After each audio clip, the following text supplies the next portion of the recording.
Her Journey to Healing, Reaching Women with a Desperate Cry is an 8-week Zoom seminar in which Kamala and Winston help women to start living their best life by rediscovering the image of God in their life. Kamala, a licensed marriage and family therapist, joins her husband of 16 years, an ordained pastor, to marry the clinical and the spiritual.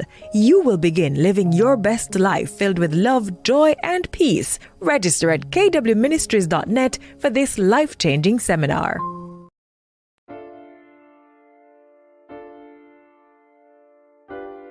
You know, we in the therapy world like to feel like we know a lot of stuff, right?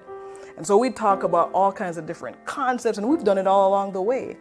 But nothing that we talk about is new as it relates to the Word of God. Here we are talking about how God is coming to get us, how we get to be now physically, not just mentally, a part of something. Yes, Lord.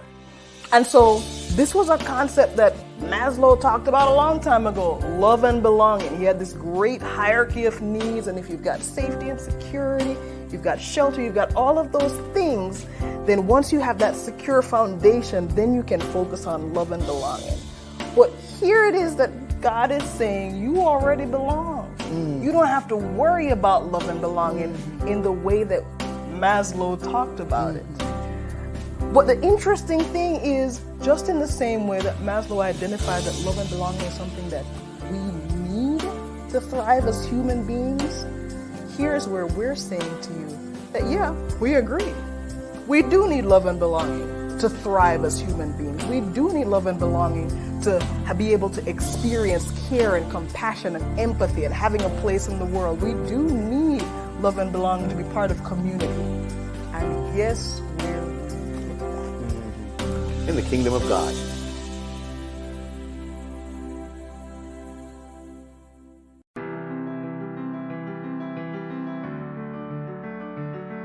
The thing about that too, the mistake that I make often is try to love Kamala the way I want to be loved. Now, you know that's not love. That's me doing something to get something. I'm gonna say it again.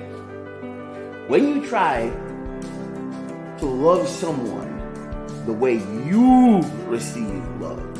So, for example, if I hear some good news and I get excited, I get really, really excited, and so if somebody tells me good news, I'm gonna get excited. I'm gonna get excited with that, and then I get mad because they're not getting excited.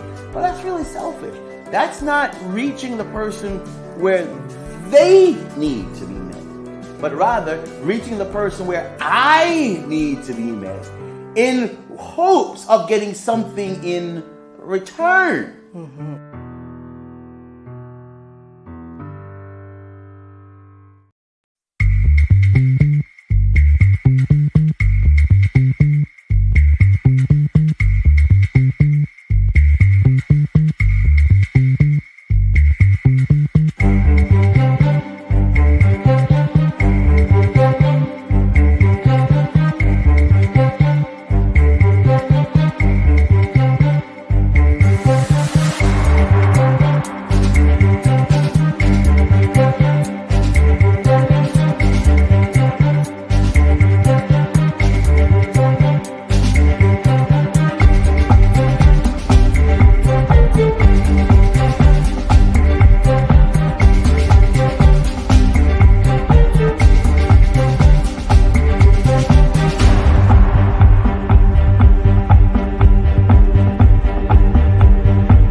Good evening, everyone. We are so excited to join you on another Monday night, because if it's Monday night, you're live with KW and Jay. Well, Jimmy's not here quite yet. He'll be coming in shortly. We're so excited to see you. And it's Monday. So since it's Monday, we are always celebrating Monday. What are you celebrating tonight, Kamala? I'm celebrating being back. Yes, we have been away for a while, regrouping and getting ready. Hi, Tony. Good to see you jumping on. So excited to see you. Hi, Christina. It's been a long, long time. Welcome. We're so happy that you're here. But yes, you're celebrating being back. I'm celebrating being back also. Well, I'm celebrating the guests that we have tonight. That's what has my blood. Awesome. We had some really cool guests tonight. Yes, we did. So that's what I'm celebrating. But real quick, Kamala, what are we doing here? So KW Ministries, guys, first and foremost, we are here just to meet with you and provide a space where we can get to know each other. We have learned through many years of being together that, guess what? We need each other as people. And one way that we get to know each other is through the stories of our lives and the things that we experience. So here we are to have a conversation yet again about life. That's right. We're here to have a conversation about life. And this evening's conversation is going to be about something very relevant to all of our lives right now. We want to have a conversation about artificial intelligence, what it means to us. What is it? What's happening with it? How do we use it?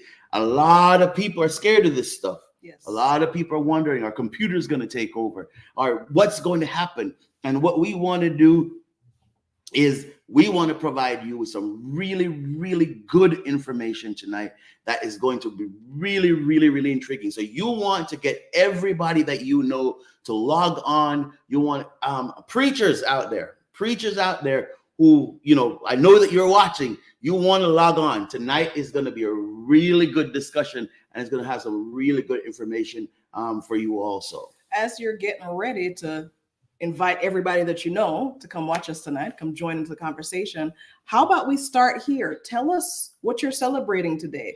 Remember, Mondays are not about the blues. We're not doing Monday blues here. Remember when we used to do Monday blues and we used to talk about the challenges? We used to do all of that. And we figured out that we were not helping ourselves. That's right. So go ahead and tell us in the chat, what are you celebrating today? Because we're trying to turn Monday on its head. We are looking for things to be grateful for.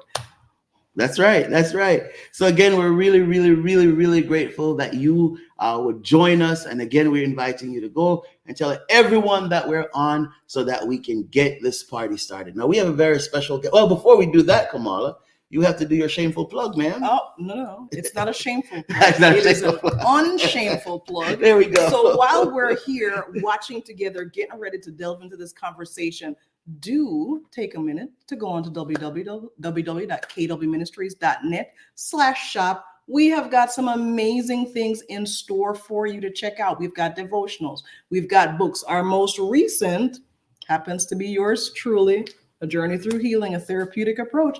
Guys, check out the store. If you're not into reading, you don't want to do a devotional, that's okay. I promise you there's other things as well. We've got mugs, we've got lots of other material in the shop. We have got online digital content as well. So for any need that you have, whether material or immaterial, we can meet that. So we would love for you to head over to www.kwministries.org and check us out. We can't wait. And listen, you won't miss a thing, because if you head over to the store, we are live over there. So again, we want to welcome you and thank you so much for joining us on this Monday night. Well, we have a very special guest, honored guest, and you were going to kill me if you didn't get to introduce him since you've known him longer than me. So I'm going to let you, please go ahead now. I will do such. So guess what, guys? Tonight we are welcoming to the stage Rohann Wellington, who is a pastor, military and law enforcement chaplain, and communication and media specialist who absolutely loves coaching churches, pastors, and individuals on successfully developing their digital media footprint.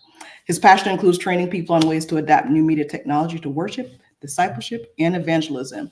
Now, the other shameless plug I'll make is that I knew Pastor Wellington long before he did any of these things in life. So I get to say that I've been a part of the people who have been in his life. Some people want to take credit for stuff. Do you see how we are? I didn't take I mean, credit. how much money did you put towards his education? He did that all on his own. Okay. I'm just saying. I get to say So that you I knew him. All right. There you go. Okay. All right. All right. He's also worked in broadcast journalism at CNN and on the award-winning news show Long Island News Tonight. He is the recipient of the prestigious Folio Award for Excellence in Broadcast Journalism. He currently serves the North American Division as Assistant Vice President for Digital Media and Director for the Professional Services Department, which includes a creative team of project managers, designers, and multimedia and social media professionals. What better person to talk about AI? That's right. That's right. I'm excited. We would be remiss to do this introduction and not say that he celebrates the joy of marriage to the one and only Lisa Reynolds. And together they are proud parents of a daughter named Ariel and a son named Jackson. Their shared aspiration is to witness the return of Jesus and be reunited with him in the future. And we are so excited to welcome Pastor Wellington to Monday Night Live with KW. And Pastor, we are excited to have you. And I am so very grateful to you for accepting our invitation. Let me start by saying, I know how busy you are. Well, that's not true. Let's change that. I have an idea of how busy you are. And the fact that you agreed to talk with us tonight, and you didn't just come to talk with us, you did something super amazing for us. I just want for you to know how grateful we are, sir. Would you start out by telling us what you're celebrating on this Monday? Oh man, I'm celebrating God's goodness and the privilege to be with you guys. And yes, Kamala, that's a powerful name, especially in these times. But I'll say, I knew Kamala from before. For years. Yeah, she's going to throw it in my face now. So I am, and of course, to you, Pastor, it is a joy and a privilege to be with you this evening and to be with your audience as we talk ministry and technology. And yes, we've got a surprise guest lined up to be with us in a few moments, and I'm anxious for him to even come on in and share. So I want you to tell your audience, share the stream. How can we get on in the Facebook, and how can we get on in YouTube and share the stream, because we've got something to share this evening. Something really good is coming on up. Yes, we would love for you to join us you can head over to kwministries.net. kwministries.net. You'll pick us there get us there on YouTube. You can get us on Facebook. You can join us on Facebook. You can join us on Facebook at CamWinMin. That's CamWinMin. It's all you have to put in, CamWinMin, and you can join us.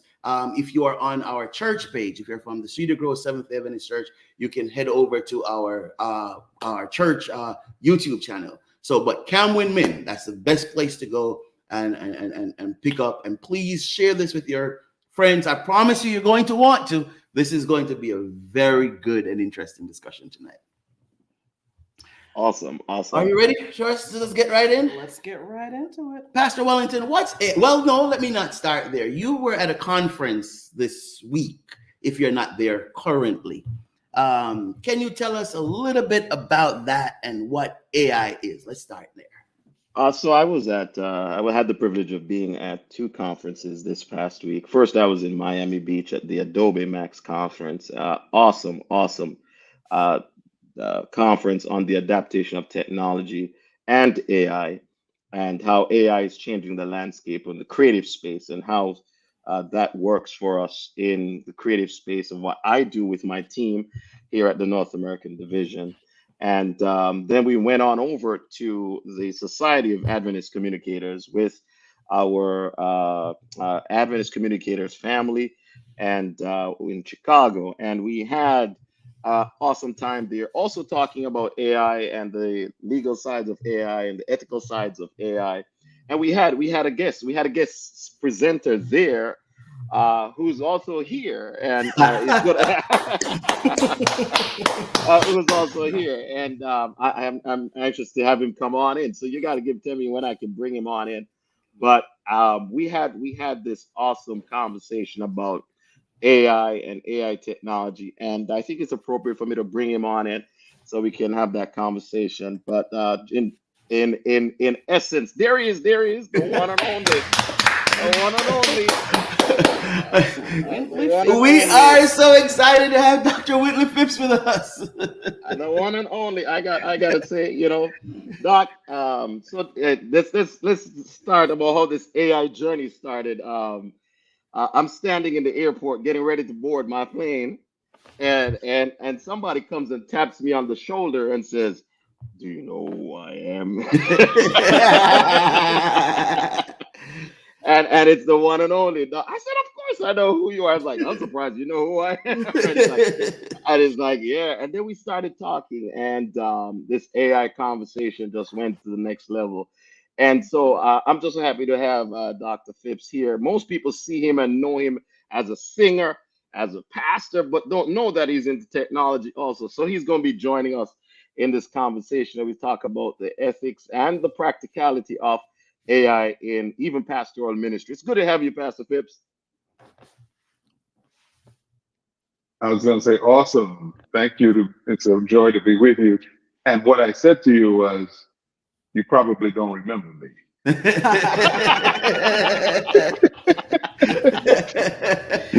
which is what people say to me. So I usually say it first to them. You don't remember me. Yeah, right. That's a good one. That's a good one. Here, Nobody Pastor can Wellington. forget you, sir. Pastor Wellington, real quick before we dive in, so Kamala can show off about y'all's relationship. Yes, ma'am. I have yes, sir. a relationship of my own.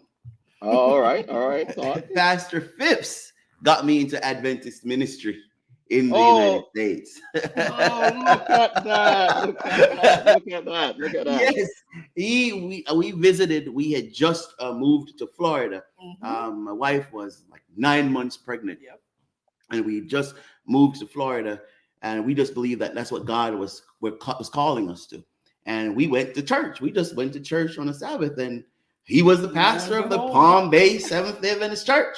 And he was preaching, and I wrote him a note. Can I talk to you after church? And after church, he came up to me and he said, "Listen, I really want to talk to you, but I can't. I have a plane to catch. I'm going to do a funeral of a celebrity. I don't remember the person's name. I'm going to do a funeral, but if you give me your number, I'll get back in touch with you." I said to Kamala, he's too busy. He's never going to call me. Kamala said, aren't you a pastor? Why don't you have a little bit of faith? The Sunday morning, Dr. Phipps not only called me, he came and picked us up. I know you don't remember this, sir. He came and picked us up at the house. Yes, he did. Took us to his house. His wife made us breakfast. We spent the day, and by Wednesday, he had me a job at Southeastern Conference of Seventh-day Adventists. Look at that. Look at that. What an awesome testimony, Pastor Phipps. Look at that. It comes back to you in so many ways. Yes, Absolutely. What is AI? So the long and short, um, artificial intelligence for the formal definition. Mm-hmm. But I think in the last few months, let's say December of 2020, is it 3 or 2022? But time has kind of phased away now. So Mm-hmm. um, I think in the last few months that generative AI has become so much more available for the common person, you and I, and it has changed the landscape of our world in its ability to generate all on its own with a few prompts. Mm-hmm. Its level of smart intelligence abilities of algorithm, putting everything together to generate images, songs, sermons for those of us who are pastors, books, and it just changes our for the healthcare. It helps with in that all of that too. And so I look at AI as not just a set of codes generating something. I look at AI as a fundamental change in life as we know it before. It's not never going to be the same again. AI is all around us. It changes what we do and how we interact. Some people are concerned about whether or not AI will replace jobs. And the Mm-hmm. truth of the matter is that in some places it may trim workload, but I do believe that what one famous person said, it's not the AI. Don't fear the AI that it will replace your job. Fear the person who knows how to use AI because they will always get ahead of you in today's world. So AI, I believe, is not just artificial intelligence, but it is also a change of life in the way it has Yeah. impacted us. In other words, what I just heard you say is don't be afraid of it, go learn it.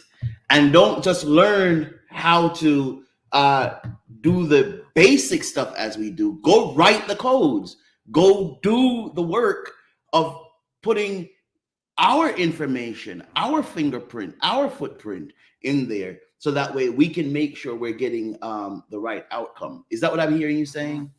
Yeah, well, I think I'll let Dr. Phipps speak to that part of writing the code and generating a context for our context as Seventh-day Adventist ministers, because I think he has something that he can speak to on that. But in terms of AI, technology is not something to be feared. It's like, no right or wrong of this technology. It's how you use the technology Mm-hmm. that's going to be appropriate or not. And so AI is an extremely powerful tool, and I'll show you some images. I'll show you some videos tonight that you'll be able to see some of the things that we're able to do and we continue to do with AI in terms of translations, in terms of generating videos, in terms of generating music, in terms of but the ethics of AI now becomes the big question. And Right. so, that's so I say, don't be afraid. And AI is not going anywhere. AI is here to stay. AI is going to, not going to, forgive me. AI has changed our world. Yes. We've got to figure out how we embrace it. And I'll turn it to Ella Phipps and see if he wants to add anything to that. Yeah, absolutely. I think you're absolutely correct in Ron, your uh, definition and your description. It's right on the money. Um, if it's okay, I'd like to share with you the $1 million question: what in the world is a singer pastor doing fooling with technology? Uh, uh, so let me start by saying that when I was pastoring in Washington D.C., I was pastoring the Capitol Hill Seventh Day Adventist Church from 1985 to 1995 for 10 years. Well, a couple of years into my ministry there, the church just blew up. It just became one of the fastest growing churches in the regional world. And but it was an unusual demographic that was coming to the church. Uh, it was mostly young thinking people with most of them either in college or university, young families, young professionals. One day, I think we asked, is there a doctor in the church? Somebody needed help. And 8 people came forward and 6 of them were females. That it was that kind of church.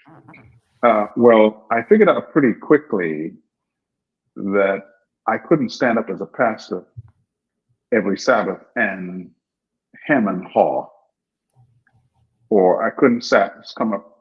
There's no way you're going to pull the wool over studying people's eyes, Intellect. that you're studying when you're not. So that meant that I had to deal with an issue. And the issue was I was traveling on a regular basis, but my reference library from which I studied was at home. And I couldn't take it with me. So 1987, now this is 1987, out of desperation, I went to my reference library, and the books that I primarily turned to for my research, I tore hundreds of thousands of pages out of those books. And then I bought, 1987, 2 rudimentary scanners. And over maybe about a year and a half, when my wife and I, we would watch the news or something, we'd scan hundreds of thousands of pages, brought them up into a text file. And then I went, Ellen White Estates, they had, remember the CD-ROM? Yes, sir. Yes, sir. Well, I went and I found the company that manufactured the search engine, which is called Folio Views. And I purchased my own copy of Folio Views, just like the Ellen White Estates did, had their own copy. And I imported all of my text that I had scanned into this Folio View search engine. So I was so happy. I was on the airplane going anywhere in the world, but I had my reference library on my laptop and I had a search engine. Now, let me say something about that search engine. It was before Google, I had this. So when you typed in Grace, instantly tens of thousands of paragraphs and sentences about Grace I would have an avalanche coming in. And then I had to learn how to cull quickly, figure out what I want to use, what's important, what's not. You know who used to do this? The most prolific preacher in history was Charles Spurgeon. Yes. And when Charles Spurgeon wanted to prepare his sermons, he would send 4 or 5 young preachers to his library. They would do, that was his search engine. And they would leave on his desk all the books open to places where he needed to read and study. And so I attribute that to one of the main reasons that I was able to stay at a church for 10 years. And by the way, the church where I am now, I'm still using this tool that I built. And if I want illustrations on grace, if I want quotations on grace, I have it all at my disposal. But it has allowed me, listen carefully now, because I'm going to say something that probably very few pastors in our denomination will be able to say. Brother Winston, I've been at the Palm Bay Church as its pastor for 23 years. Somebody else say amen. It's hard to find a regional pastor that has been at one church, the same church, for 23 years. And consequently, I've had to speak to the same group of people on a regular basis and not repeat myself. Yeah. Come on now. No and be pressure. fresh and be relevant and that so in came handy the tools that I was able Mhm. to the tool that I was able to build. And now fast forward to AI. Let me talk to you about AI. I liken the generative model of these large language models. I liken it to the tree of knowledge of good and evil. Mm. Mm. Mercy. Mm. AI has read everything, Mm-hmm. good And and evil. evil. Mm-hmm. And in its consciousness, it has good and evil. Mm-hmm. If you ask it, because I did it, if you ask it, ChatGPT, should a man marry a man? It will tell you yes. If you ask it for the Christian perspective, I just thought you it love will it. give you another answer. But guess what it will do because it has its own consciousness? It'll say, now, here's the answer you want, but you got to keep an open mind. Mm. Don't rush to judgment. You know, it almost chastises you if you're looking for a clear moral perspective. How crazy is that? But that's another weakness that I found with large language models like AI is that it doesn't restrict itself to resources that you trust. Right. So it goes to other crazy resources, and and by the way, every one of these things that I'm telling you, we dealt with and fixed and built our own Adventist conscious, if I can say, theology conscious large language model. Another thing that AI does It's not is released yet. What you no, haven't built, right? no. We're going to release it about probably about 6 to 8 weeks. Okay, But awesome, awesome. yeah, and another thing that AI has a problem with, and this is heavy, but it's true, and this is the biggest problem, and we've been able to fix it, and that is AI skims. It doesn't mine. Mm. MINE. Mm-hmm. Back up. Let me say, when I say AI, I'm talking about ChatGPT. But let me tell you something else about AI that's heavy. They put an AI pilot in a fighter jet, an AI pilot, and then they put this AI pilot against Top Gun Navy pilots, the top pilots in the America Navy and Air Force. AI pilots win every time. One of the reasons is that the pilot said he was just exasperated. He said, "I think one of the reasons is AI knows no fear, Right. and it does maneuvers that we wouldn't even think of trying." Yeah, Right. yeah.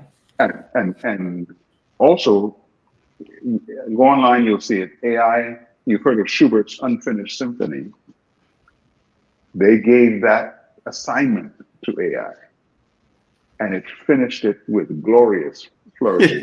Amazing, amazing orchestration. So much so, don't be surprised if my next album is going to be AI generated. Mm-hmm. Mm-hmm. Okay? Because you can say to an orchestra, I want Amazing Grace in this key at this tempo, and I want these key changes. And AI builds the whole orchestra for you, right? So the last thing I'm saying is on the issue of it skims, it doesn't mind. In Right. other words, if you use ChatGPT often and you ask it a question, it picks up the gems on the surface. Right. And it's probably its greatest skill is rewriting things. Mm-hmm. It is a master at that. It's it's the autocomplete Mm-hmm. when you're typing in a word on your Mm-hmm. phone. Well, this is essentially a thought complete application on steroids. Yeah, Mm-hmm. yeah. It can complete your thoughts, right? And Mm-hmm. so what we did was we developed a linguistic algorithm that allows the mining or the use of AI to mine for the diamonds so that every time, have you noticed also, by the way, when you ask AI, tell me more, Mm-hmm. if you ask it that 2 or 3 times, all of a sudden you'll find it's repeating itself. It's giving you maybe the same answer, but in a different way. Well, what we built allows it to go further and further into the resources that you have vetted and identified. Now, it's been a long answer, but we'll be releasing, the long and short of it, what we released, what we built. When you use it, it reads for you, it researches for you. I'm talking about in seconds. Mm-hmm. When you put in a topic, it reads for you, researches for you, and writes the most eloquent sermon I have ever come across. You can use that as it is, but the way I use it, God gave me a quote. When you're inspired, you are more productive. Well, I use it to inspire me Mm-hmm. Mm-hmm. to be more productive and write things in my own voice and in my own way. Mm-hmm. And Rohan, that's what you heard. You were there Sunday in Chicago.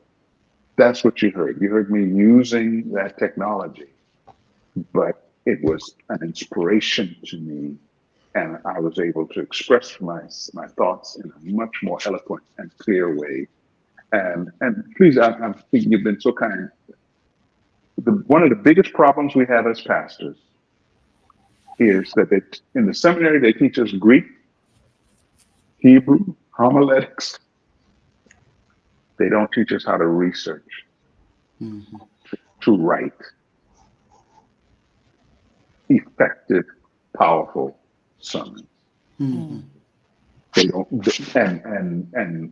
and when I tell people all the time, any pastor who stands up and tries to be extemporaneous off the top of his head and profound at the same time is either a genius or a fool. It's one And, or the and, other. and you figure out real fast which one you're dealing with.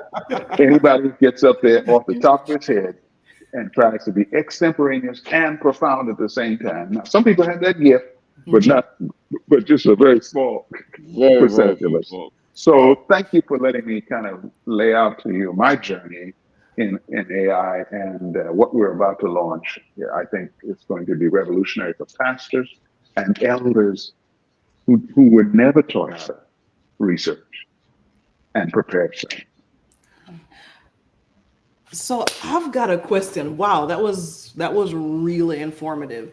And some of the things that I heard in there are kind of the pros and cons, costs and benefits, if you will, for AI. And you went into the ministry aspect. But I want to pose a question to everybody. And welcome, by the way, Pastor Gibson. Saw you pop in there, Jay, from Yes, the ma'am. KW and J. Yes, ma'am. Yes, ma'am. So one of the challenges that has been put out there to AI is the idea of accountability. So what happens if, as I'm utilizing these systems and a mistake is made, whether it's a mistake in research or a mistake in information that's presented, like who holds the bag? Who's accountable for that if AI generates something that is problematic for anybody? For example, give you an example, as Dr. Phipps talked about the mining Mhm. versus The skimming. Mhm. the skimming. Well, in preparation of my sermon on last week, I asked it for a quote from Ellen G. White, and it gave me book, page, and number. and just something said to me, double check that.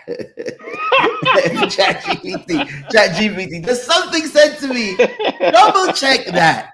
And so I went in my logos, brought up my LGY stuff, looked it up. I was like, wait a minute. I kept searching, and I spent about 15 minutes because I just knew I was doing something wrong.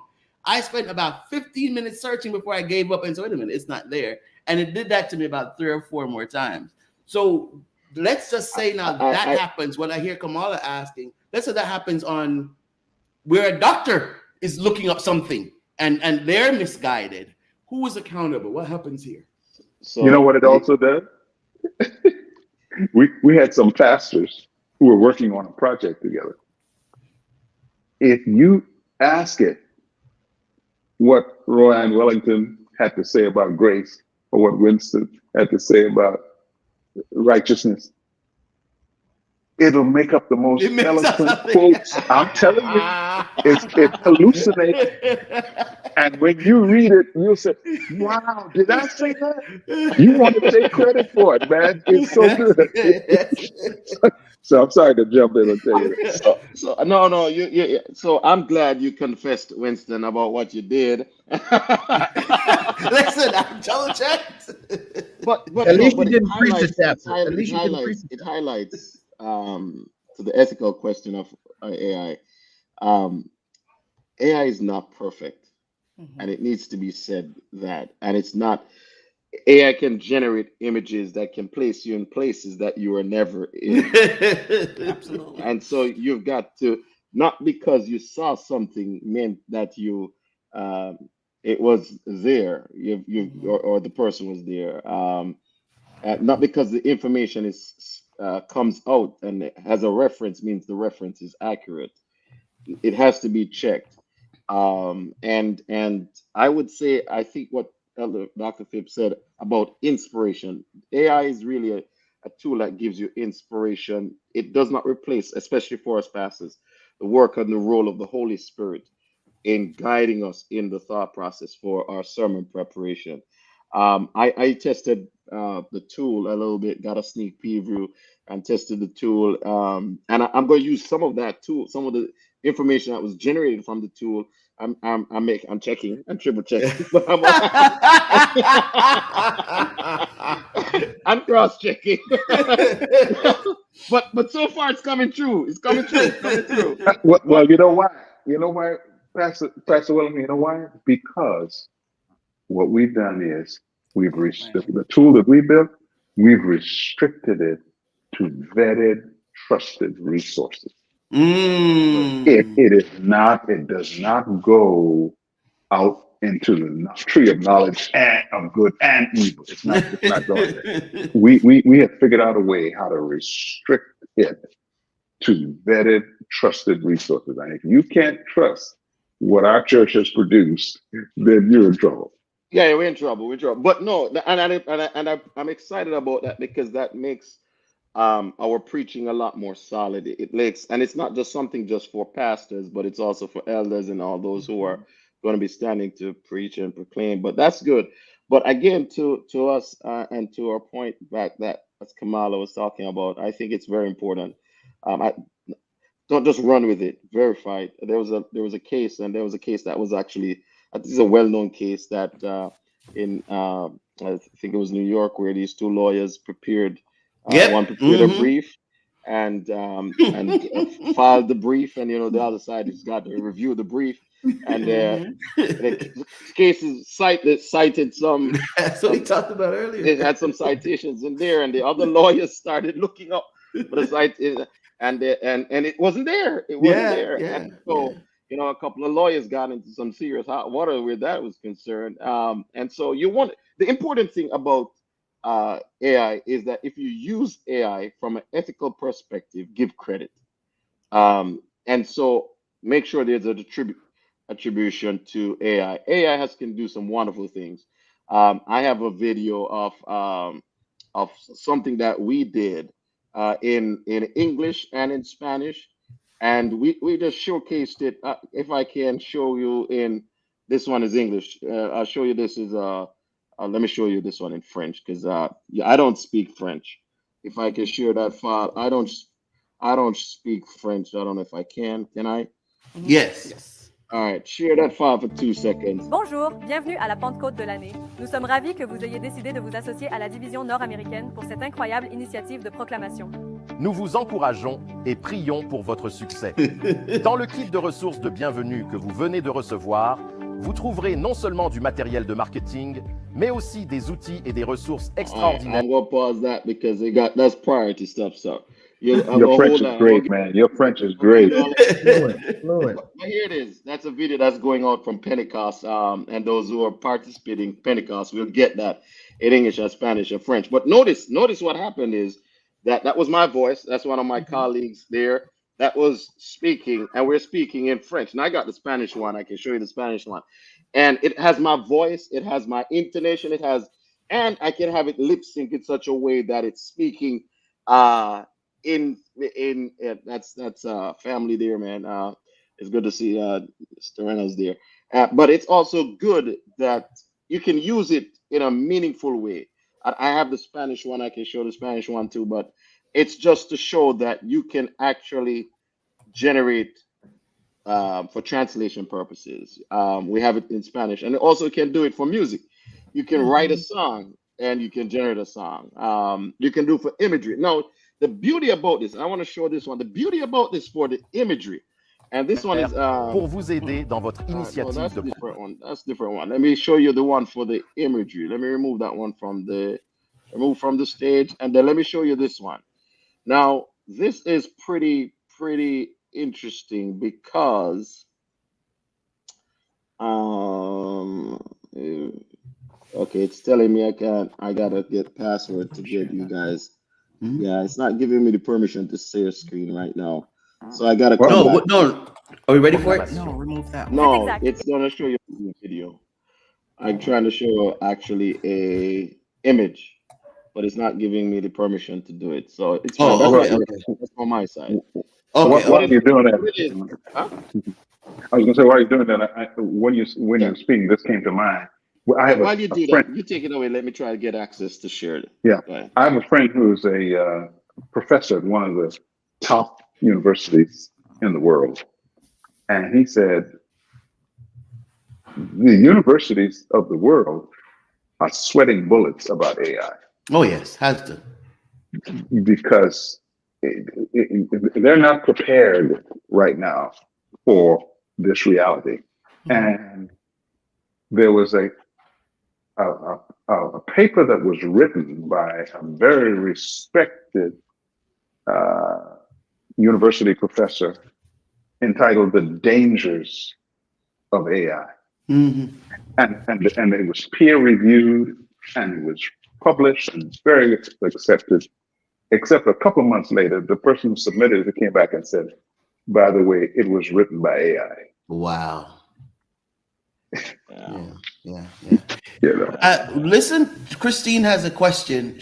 She says, will we need the Holy Spirit in the spiritual sense to edify us with AI having so much impact? My answer to that is yes, we need the Holy Spirit. And this is a very, very important point. Very, very important question because it does not replace spending time with the Lord. It does not replace spending time in prayer and seeking God's guidance. AI doesn't tell you what to speak. The Spirit tells you where to go and what to speak. The AI only helps you to make sure that it's properly presented, put it together, so that when you get up to speak, it's coherent, it flows, make sure that you are able to communicate more effectively. It does not replace the work of the Holy Spirit. And I encourage pastors to spend time with the Lord and seek His guidance on what to speak on. Yeah, I would add that what it does, and the tool that we built, what it does is researches for you. Right. You know, and it takes that time that you normally would use to research and crunches it amazingly. So, you know, in the seminary, they taught us that for every minute you preach, you need an hour of preparation. And I found that to be very true. It's very difficult to to be able to find that kind of time every week to write a sermon. But if you have a tool that if you say, I want to preach on uh, righteousness by faith, and it goes to the library for you, researches for you, and then writes it, in other words, presents to you what it has researched, man, that saves you a ton of time. It does. And if it's doing it only from resources that you can trust, that's what we built. Dr. Phipps, let me ask a quick question on that one. Could you speak to the children, parents, and probably young people on here, how important it is as we talk about vetted research, as we talk about trustworthy sources? Can you talk for a second about how important it is that we, speaking here now about Seventh-day Adventists, but then also broadening out there to Christians, broadening out there to medical fields, broadening out there to that people who want an outcome have to be a part of the input. How important is it that we pick up this field of study? Yeah, we have to be involved. We can't run from it. It's like Pastor Wellington said, it's here to stay. But let me tell you where I think AI is going to, in spite of all of our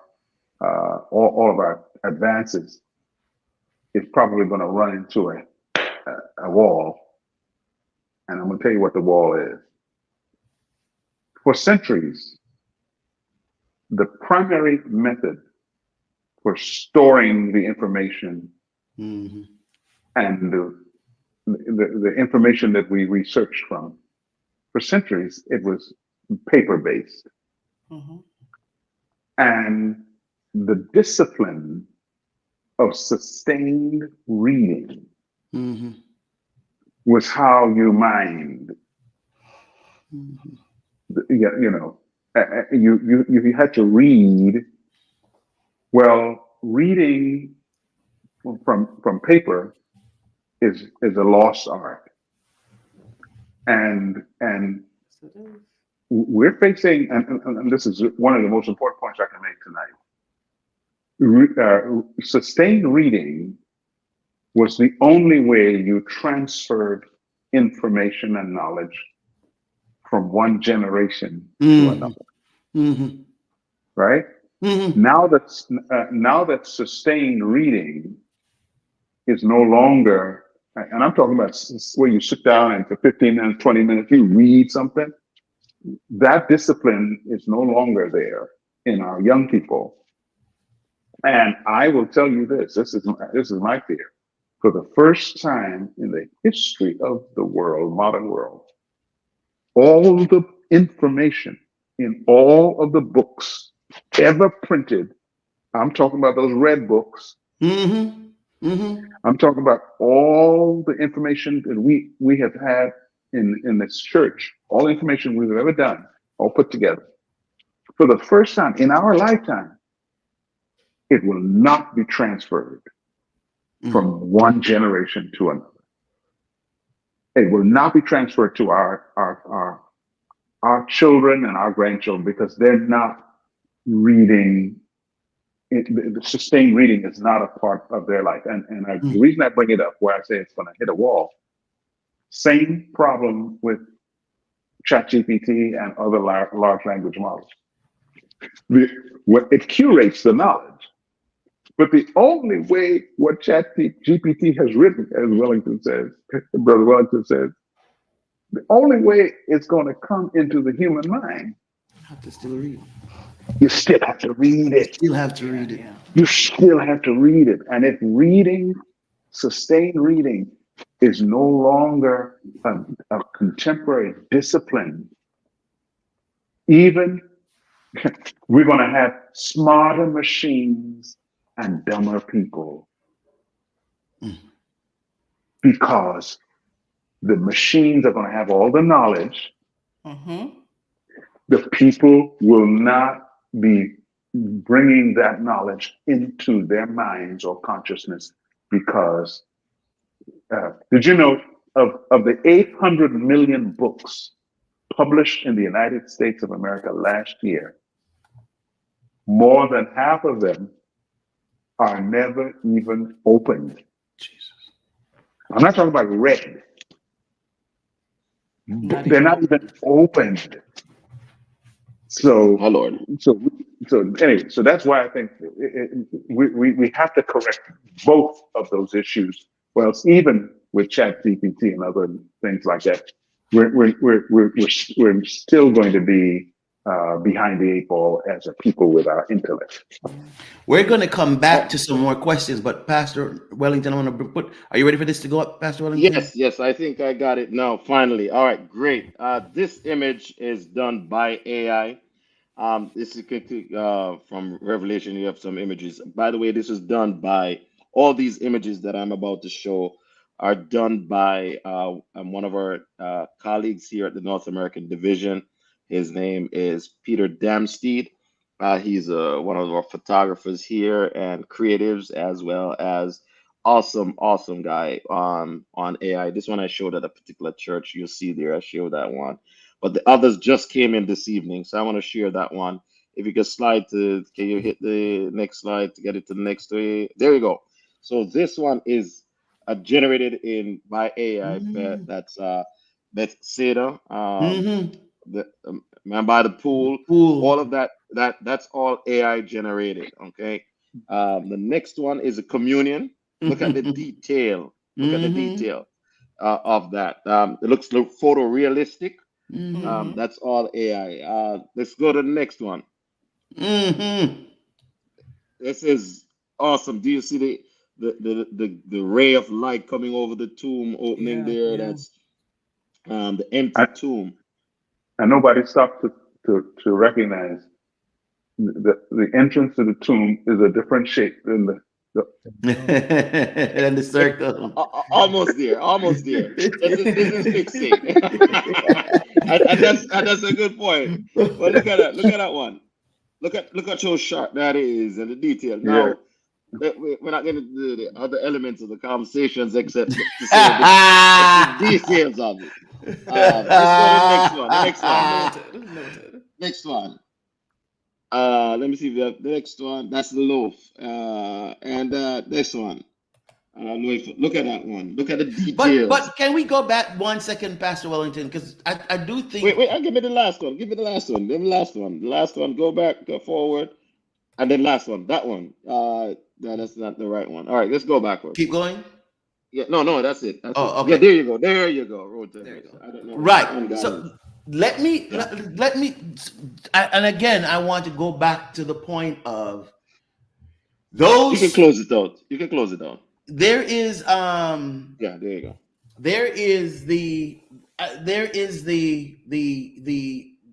There's a book series that Kamala have read, and I watched the Games of Thrones, and there were not any Black people actors in there, not the second one. Now we're not promoting Game of Thrones on here, but the argument was to the writer, why don't you have Black people in your story? He said, if you want Black people, go write your own story. And so again, I'm asking for you all to emphasize the importance that whoever puts the input, that's what you're going to get out. And so our children, and now not just Christians now, but Black children need to be involved in the writing of these programs. So my response to that is pretty. So we've got to do and can generate our own community of images. I think what we see here is what's being done across the spectrum. And I think it's time for our our community to look at delving in and doing something. And that's one of the reasons why we have Dr. Phipps here tonight. Yes. Yes. Yes. He's doing something. Yes. And I'm so gracious to him for accepting and saying, "Hey, man, you got some time tonight to want to jump on it?" And he was like, "Oh man, I'll come on. You call, I'll come on out." But it's far. We don't need to shy away from this. We need to embrace Yeah. this Right. and make good out of it. When I started learning, and many people will know, me in the pastoral realm, but people don't know that I actually started in, actually my first degree is actually in business, and then I actually was a lot involved in the media and communications, and the You folk worked at actually were, CNN, sir. I didn't know that. well, even before that at WIC, Western College, and NCU Radio and all of that. But the thing about it is, back at that back in those days, the folk didn't see the correlation between media and technology, and Mm. they were like, "Well, what are you gonna do, man?" And I'm saying, I buried myself in it and contributed to that development. And I say it's an opportune time for our community to embrace technology and use it Hmm. for good and for great ministry opportunities for themselves. Yeah. A lot of what I'm hearing and everything that has been said is this idea that as we think about future, we also have to ensure that we don't give in to the culture of convenience that we have, which is what takes us away from learning for ourselves, for being given what instructional control when we know it, Well, when we're the ones uh, behind it. but here's the thing, though. So let me give you a taking it to a significant level with AI, and even with, for if any pastor or so is watching, or any church leaders can hear. Pastor Sean Brooks is on here and some others. Oh, that's my classmate, man, Pastor Sean Brooks. Let's tell him how to, schoolmate. But let's say you're using AI for even Bible studies. AI Bible studies can be, you can use AI to help generate your Bible studies, but you also can use the AI for interaction with your Bible studies. And then even with the responses coming, you can create automated responses. You can even generate from that AI set up the ability for, okay, if this response is generated, then do this. And then by the push of a button, you have somebody generating and say, okay, I want to request baptism. Now that requires a little bit more intricacy in getting it done. But if you apply yourselves, you can use those in AI tools to build out a nice little framework of how to generate interest and move that interest in from just reading or watching your live stream, but also engaging them in a meaningful way. Hmm. I think I we, I have a quick question, Winston. yes, And how do we protect the privacy of people? I don't know if y'all asked this question already. How do we, with this, with now all of this advanced technology, and we've seen so many shutdowns, invasions, intrusions into private and personal information. How is AI being prevented from doing the same, quote unquote, the chip in your hand, the chip in your head? Big Brother's always watching. hmm, So Good question. so here's the thing. I think here's the truth. yeah, Ella Phipps talked about the Navy pilot and the aviation and the Hmm. AI pilot. The AI is always going to do something outside of the box. And you just got to remember that not because AI generated it means that it's accurate. In terms of privacy elements, when I was making reference early, and then I got a little bit sidetracked. But if going back to my early days when what I studied, I did a little bit of computing, and it one of the things I learned early on back in my early days was a concept of GIGO, garbage in, garbage out. That's And if right. you Hmm. put garbage in, you're gonna get garbage out. Right. Yeah. And so you've got to careful what you put into um, the AI prompts, because it's conditional training that's happening. Once it goes in there, it's not yours anymore. Okay, it's Yeah. gone, and so that's important. Now, interestingly, for the creatives, and this is not going to be for the pastors now, but for the creatives, Pastor Phipps. So I mean, a creative also, but for the creatives, if let's say you take a photo, I don't even know, I got my camera somewhere here, but let's say you take a photo, right, camera, right? And what they're doing now is that they're allowing us to create the metadata that will allow you to tell and condition AI not to use a certain picture for its conditioning. Now, will it respect it completely? That's it's to be determined. That's where you talk about the Navy pilot Oh. versus the AI pilot. Mhm. Um, will it respect it completely? To be determined. But for right now, they are taking steps to help you to kind of limit yourself. Now also put your name in Google and see what comes up. That's true. That's You're true. out there. You're out there. So That's that's true. public domain information. I would just say just live transparently. You know what I mean? Because you never know. Hey, Rohan, you think you can pull up your phone and show them the AI generated photo you took with your daughter? As while he's getting that ready, let's take a few more. You have it right there? It This is is. an AI. This is no AI generated photo. It's a real photo. But It's not an AI generated photo. I want to show you which one. Talk about the one Yeah, yeah, the one from the other night, Thursday night. from the other night. I'm bringing it up right now. He's just it's an AI generated photo. It That's his it's daughter. He's gonna bring it up on the big screen. There it is. That's his daughter being hugged by Oprah Winfrey. That's an AI Oh, generated photo. that's no, not that's not her. AI generated. That's a real photo. That's a real photo. Okay. That was good. That was good. Compliments of Dr. Phipps. Okay, that's why he's giving the shout out. But that can happen.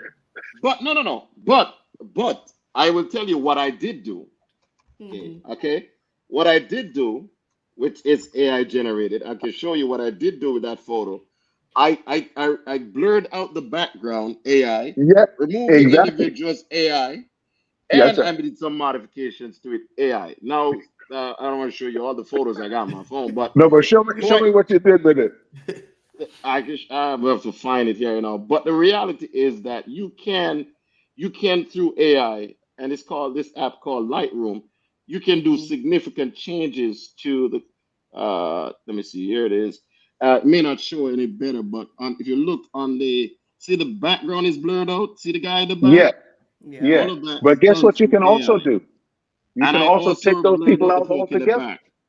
You can recreate reality. Ryan, you can take those people out altogether. Oh yeah. And if you look at it carefully, there is some separation that I did with it, all in this AI tool. It's looking nice. Ah, So I can separate AI and this whole app. Lightroom is the one I'm using. Lightroom. It's all AI generated stuff, man. So you can. So that's why I say be careful about just because somebody said they're in Paris doesn't mean Doesn't they're in mean they're Paris. embarrassed. Before, gentlemen, because I know you all's time and the folk have been here. So let me get into these questions real quick. Sure. This is Sister Fletcher. What if you write your own sermon and then ask AI to format, summarize, and proofread for you? For example, There, Dr. Phipps, how there, would your program work with that? there ain't no problem with that. I do that. When I'm done with my sermon, I help it, ask it to clean it up, so that it's grammar free, the grammar is proper and the layout is proper. So, but it's my thoughts and my concepts based on the Holy Spirit's prompting. absolutely. That's an excellent way of doing it. I use it because I love the powerful use of the English language, the Right. eloquent use of the language. Um, the other day when I spoke from at my fundraising dinner where the picture was taken, we were honored to have Oprah Winfrey there in person at our fundraising event. But I said, dreams dreams are more than animated flights of fancy. Dreams are the divine whisperings, the whisperings of the divine mind into the human heart. Oh, that's good.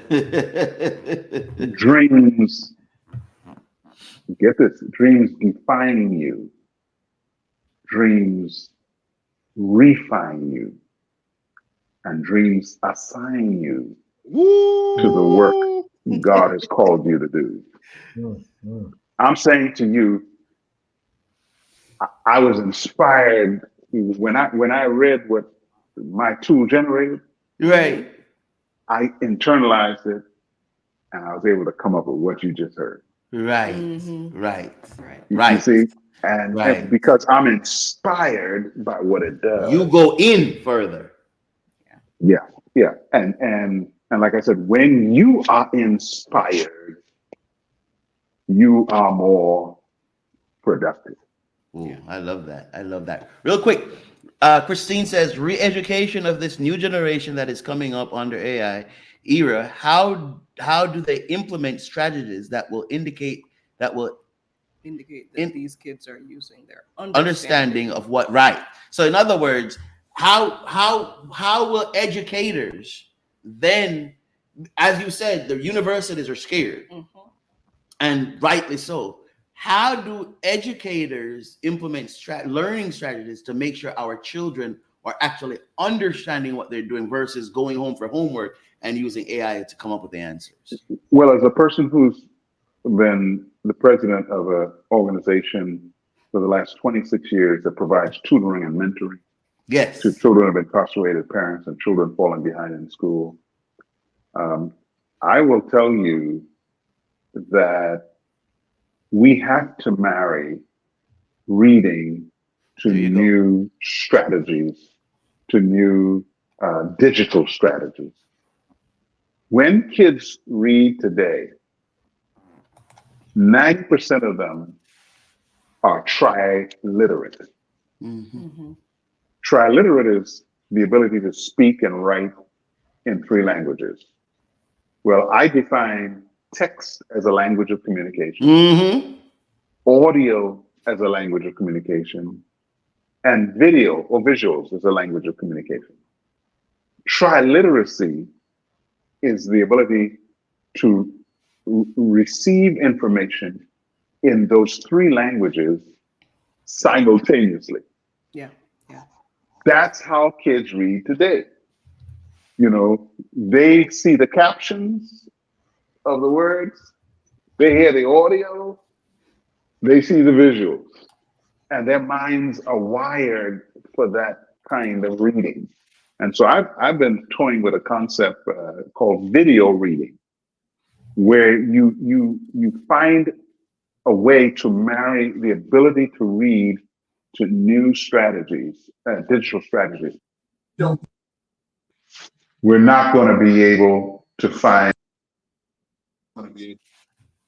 keep our kids engaged in reading. And if we don't keep our kids engaged in reading, knowledge is not going to pass from one generation to another. Yeah. I'll say this: AI is a part of the fabric of our life, and it's especially for our children. I think it's especially in the earlier years, as Elder Phipps said, that Dr. Phipps said, you've got to uh, use it as a tool to enhance the educational experience, not replace the educational experience. And so I think it's important for them to, especially in the early years, to spend time with the rudimentals of as they grow through that. At the higher levels, high school, college, I think universities are now struggling with what AI policies they will put in place Mm-hmm. Yes. to make sure that the academic integrity of whatever is written is truly yours. And so I think a lot of that is going to be on the individual to be academically and intellectually honest in the generation of their material and give credit where credit is due, sourcing. sourcing adequately in APA styles or whatever formats there may be for you to properly source the AI used in their research for that educational process. But I want to say something on the AI for our young people, because I've had to deal with this for our young people in a very significant way recently for some of our kids. Um, don't go take using AI to do not such wise things. Mhm. Like putting a weapon on the back of your shoulders, putting Yeah. doing stuff like that. I've seen these things, and I'm saying, wait, what are these guys thinking? Don't go playing around um, with things and then putting it out there because in the digital space, because you're playing around with AI Mhm. Yeah, and yeah. you're playing around with AI, you can get yourself into a lot of trouble these days. Mhm. Yeah. So our kids, I want to encourage our kids, learn, but Mhm. do that in a safe space. Mhm. Not everything you do needs to be on the World Wide Web. Right, right. As- Mhm. AI not everything needs to responsibly. be in that space, and Yeah, not everything needs to be put in that box. So learn, be creative, and I think that I saw something that Patrice Williams, Gordon had put up the idea. That quote is really good. Put that one back up there. That she did that one there is a Oh, very I'm good. sorry. Two Yeah, of us doing it at the same time. yeah. The real beauty lies in the intersection of creativity, inspiration, and AI. It could Yeah. not have been said any better. I think that goes to it's not AI by itself. It's not Yes. the end result by itself. It's that beautiful collaboration and marriage of is being processed in your mind and what's being processed in the mind of AI and how that intersects and what that result is like. I think it's an awesome uh, modern technology that is here to stay. I am anxious to see what the Phipps next album is going to sound like.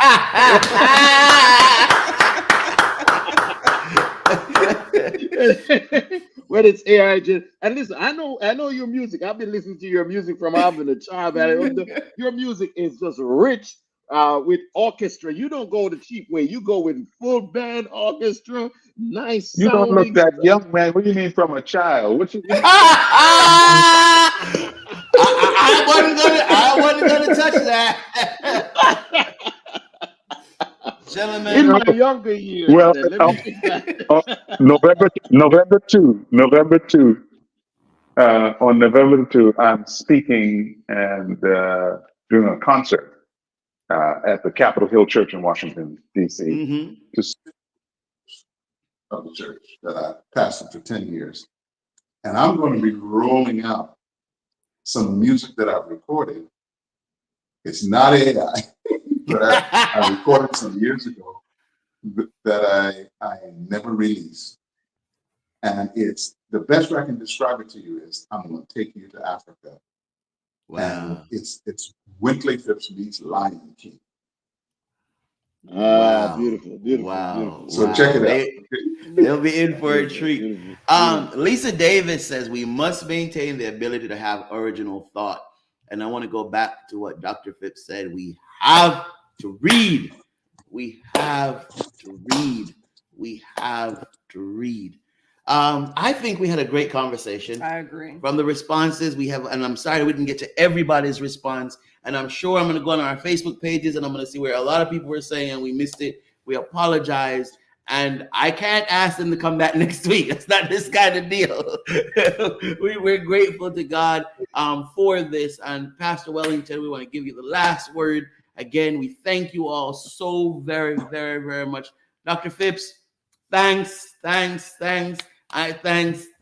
10 million times.